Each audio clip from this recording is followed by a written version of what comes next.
here in St. Patrick's, and John is going to tell us a little bit of what it takes to get involved in the fox farming and what it takes to keep a fox farm like this going.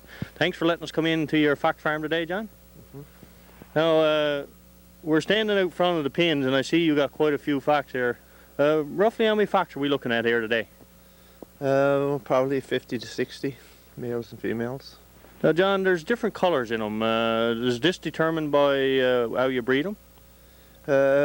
Not really. Most I got here is silvers, but here in front I got some Scandinavian ones that came from Finland. They're called blue fox. So you're not normally just breeding local fox here. There's fox brought in from out of the province. Yeah, from out of the country really. I got some here from Finland. So now we'll move inside now and have a look at some of the fox and see what how they treat us, because they're a little bit fidgety there now. Yeah, okay then. Scandinavian ones, they seem to be a fair sized fox. Yeah, these are Finland blues.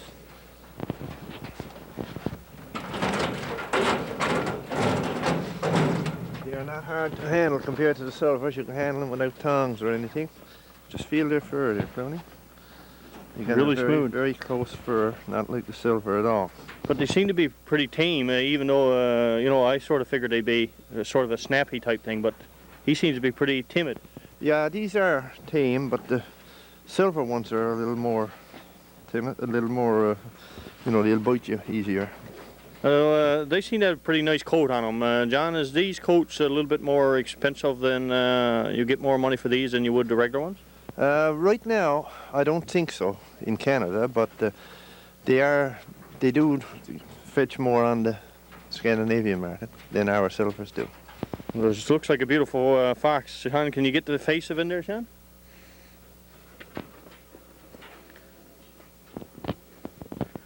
Now, for anybody who's out there that hasn't been as up close to a fox as this, it's the first time I've been this close to a fox. Yeah, these are pretty tame. Nice fox to handle.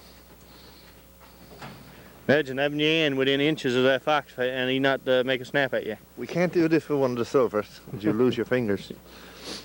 So there's the difference with one thing anyhow already. These two here, called Norwegian Golds. They came from Norway. So I only got a couple of them and just sort of fooling around with them, really. Now they're a lot like what we call the red fox around here, right? They're like our red fox, yes, but there's quite a bit of difference if you notice. Underneath their bellies are black and their legs are black. They're a really good quality red fox. But now they seem to be a pretty fat fox, so I guess they're getting fed on a regular basis here compared to the foxes out in the woods running wild. Really, they are too fat. When they're fat, it's hard to get them to mate. And those are really too fat. I guess they've been getting too much feed. Well, does that mean it's got to be weaned down a little bit now? Yeah, yeah. I'll take one of these out now and show it. This one you can't take up in your arms.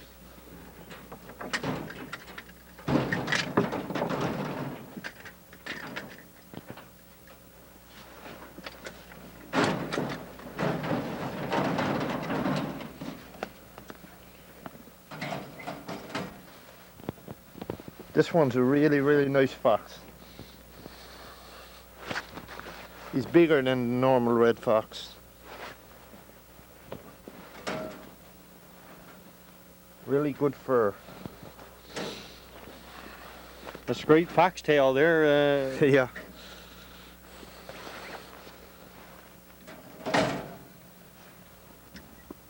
Just lift that one, please. That one's really heavy. So. Yes, boy. So what average weight now would they run at, John? I don't really know. I never ever weighed one. Oh, lifting that now, I'd say he runs somewhere around 30 pounds. It seems like it, yes. Oh, so let's move down a little bit, Shawn, here, and have a look at some of these silver ones there.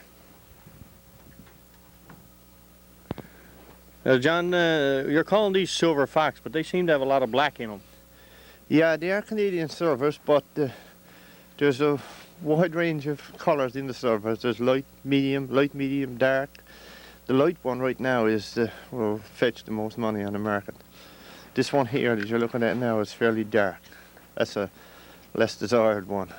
Now, when we came in, you were mentioning that there's a mating season. You got a one in pair in the mating. Is this the time of the year that you tend to mate them for get the babies? Yeah, from about February to first part of April. Well, now, are they hard to mate? Because I know you keep them separated, female and male. Are they hard to mate on a regular basis? Sometimes they are, yes. They come in season, and you probably got 3 days. If you don't get mated within those 3 days, you don't get any pups, because there's only 3 days in the whole year that they can get pregnant, really. Now, John, to start up with a fox farm like this, I'm sure there must be a lot of red tape to go through. Does it take a long time to get involved in something like this? No, not really. If you got the money to buy the fox and put it there, you know, and put the pins and everything else, then you're in business, but it takes a lot of money. And what type of regulations do you have to go through to keep this type of thing going, John? Regulations are there's not too many regulations. The most, I guess, we got to look at now is animal rights groups and keep the fox comfortable and fed well, and right size pens and everything else. That's about the most. But as far as the government is concerned, we don't have to get any permits or anything. And we do sometimes get grants from the government to start up, you know. Now, with a fox farm out there like this, what type of trouble do you have with predators like bears and other things that's around here? I've never had too much, but the scatter moose comes around here, and you know, if moose comes around in mating season, or not in mating season, whelping season, when they got their pups, if they only got their pups 3 or 4 days, they'll usually lose them, because they come out of their pens, you know, watching, and it only takes about a half hour and the young fox are dead.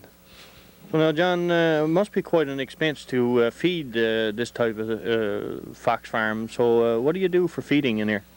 Well, it's really expensive going the way that I've been going, because I've been buying commercial feed. But right now, I'm in the process of getting the freezer in place and getting some chicken from local farmers around Pasadena, and growing my own, and buying a cereal and making my own food, sort of. So we're going to see some of that process a little later, right? Well, yes, yeah, okay. Now, Shawn, just scan there, and we'll take a look at some of the other fox you got here. John, you wouldn't touch near one of these there without that.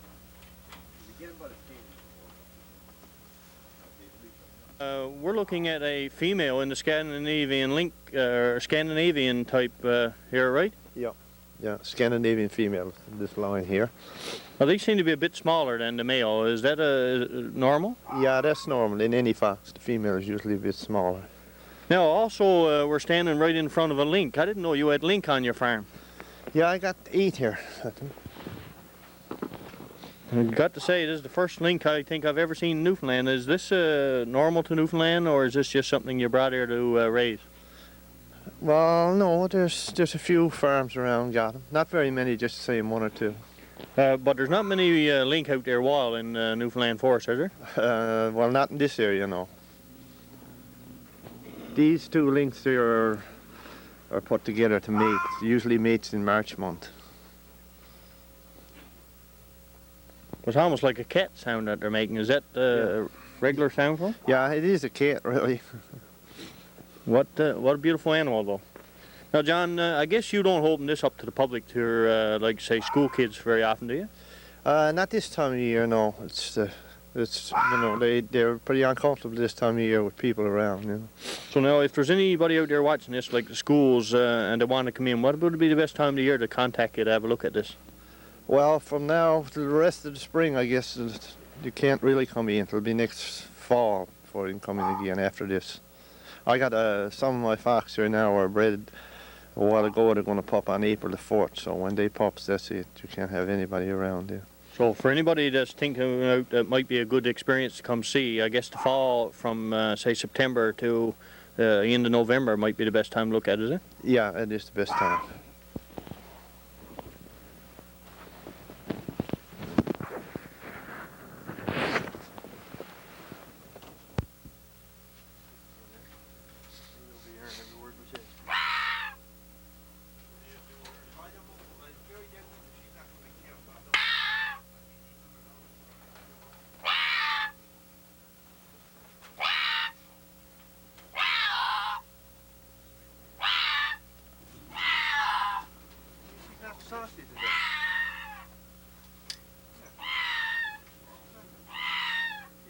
he said so. Sometimes I can't feed him. Looking at some of the females that you got bred, and I see you got a little piece of paper above every door. What's the purpose of this? Well, that's what's marked down. What the date they were bred, the males they were bred to, and the time they are supposed to pop. So when I'm working in the shed, instead of remembering everything, I can just glance up and tell how many more days this one got and how many more days the other one got before they pops. It takes, gestation period is 52 days from the time they're mated. Now, on average, male to female, what ratio you got here? 3 females to 1 male, I guess, 3 to 1. Now, there's quite a difference here. You got mostly silver fox bred in here? I got all silver, yes, except one. I got one Norwegian gold bred here. So now, when you put this on the market, John, what's the difference in the price from what you call the silver to the Norwegian?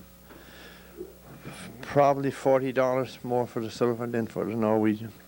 So the silver is the better fox to breed then, is it? It's the better all-around fox. There are times when the other fox, mutations or Scandinavians, are higher, but the silver is the all-around better fox. All right, now where are we going to go from here, John? We can go back into the shed. I'll show you where I does my furs, my pelting and everything. Where you prepare your fox for market, and we're looking at a machine over here. What do you call that machine? That's a fleshing machine. It's used to take the fat off the pelt, off the leather of the pelt inside, when the pelt's turned inside out. And now that's to actually help clean all the fat away from the pelt to make it marketable, right? That's right, yeah. Now, we see a vacuum hooked onto that. Where does the fat and the stuff go? There's a vacuum upstairs and it's connected to that barrel. As you rub this over, takes the fat off, suction takes it in and down into the barrel. And then it's dumped when the barrel's filled. Now, there's another fine piece of equipment behind us here, John. Looks like a round washing tub. You tell us is the way to clean your fur? Yeah, that's the drummer. It just turns, that one turns about 24 revolutions per minute. There's corn grit put in it, corn sawdust made from corn cobs. As the drum rolls around and the fur tumbles, it cleans the fur. Now, you got some fur hanging in your room there. We'll get Shawn to have a look at that. Some that's ready, about ready for to go to the market? Yeah, I got a few there that haven't been sent. Mostly there is not real good fur. It's mostly fatalities, deaths I had, and ones that I had to kill off because of different reasons. Now, when we have a look at that, you'll explain a little bit about some of the pieces of equipment that I asked you about when I come in the corner there. Just give us a little idea of what they're used for. Okay then. We're looking at some of the different types of fur here. There's a, what you call a red fur, I guess. Would this be the Norwegian one here? Yes, that's the Norwegian one, but it's one that died early before it was furred up. And this would be the silver one next to it, Yeah, right? yeah, that's the silver. And these here are wild reds. Wild reds. A few reds here, they're wild reds. Now, the piece of equipment I talked about when I mentioned earlier was this board. It looks like almost like a thing that you'd knit a net with for the fishermen, but a little bit bigger. Yeah, big needle, isn't it? Yeah. Yeah, this is what we put these pelts on. And up overhead, if you can see there, there's some little hoses sticking down. There's a fan here. The fan blows air in that, down those hoses. This hose is stuck in here with the pelt on it. And there's holes here. The air comes down through, circulates down and back up again and dries the pelt. So there is a process into it for people who never ever seen it before. Oh yes. And these feel, there's quite a difference in the feel from the Norwegian to the red fox or the silver fox in the fur. What makes the difference? Well, a Norwegian, no, not the Norwegian, you were feeling the Scandinavian one there. Okay. Scandinavian one is, the fur is more dense, close, not as long, guard here is not as long, it's a soft, you know, fluffy, pillowish fur, whereas the other one's a long fur. Now, what's some of the things that these furs will be used to make? Oh well, I guess almost anything. A lot of them are dyed and used, but the thing they're really used for, I guess, is coats and things like that. That's what the money is in, really.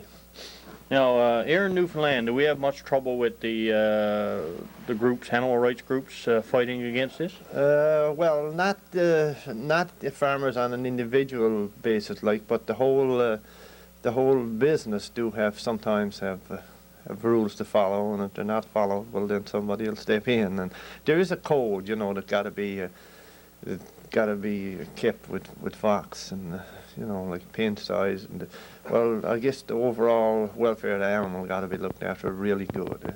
If you don't, you'll get in trouble.